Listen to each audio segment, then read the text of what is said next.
Hello and thank you for joining us again here at Results Realty and Results Land Co channel. I'm Alan Howard. I'm the owner and broker of both companies. As I've mentioned in my first two videos, we're going to be touching on a lot of situations pertaining to agency, some other odds and ends as we go through this series, but my primary focus was to get some understanding to you, the buyers and sellers, as to agency, how it works and what it's actually supposed to be doing. Anyway, today's subject is buyer's agency. And obviously, per my first video on seller's agency, buyer's agency is exactly the same thing as seller's agency, only in reverse. You owe that buyer fiduciary duty, and you are supposed to be proficient in the marketplace that you're representing that buyer. Now, again, fiduciary duty is protecting and looking out for that client's best interest above your own, above the agent or broker's own interest. That is what fiduciary duty is. Now, the most critical thing, obviously these are both very critical things. Fiduciary duty is paramount in this industry, but also having an agent that is actually proficient and actually knows the marketplace in which they are operating.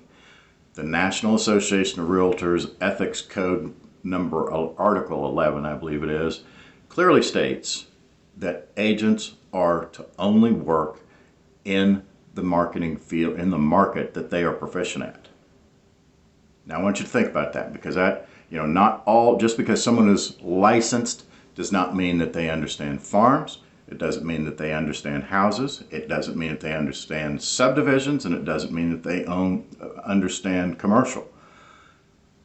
It means that you need to find an agent that is obviously licensed, that is proficient in that arena or in the marketplace of which you are looking for. And I can't stress that enough. There's just a lot of things that go with it. You have to understand the market that you're in to understand pricing and proper pricing. You have to understand your market to understand how to properly prepare a contract.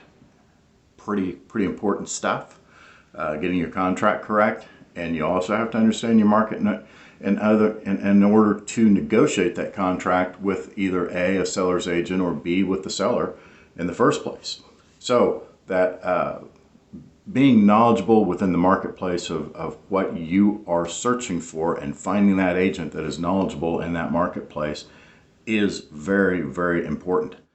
Anyway, I hope you'll continue to join us. My next one is going to be on transaction brokerage and what that actual scenario was designed to do, how it's being used today, and what you need to look for if and then you engage an agent to be a transaction broker. And then from there on, we're going to get into 2, maybe 3 videos outlining those instances with a seller's agent, with the buyer's agent, and with the transaction broker.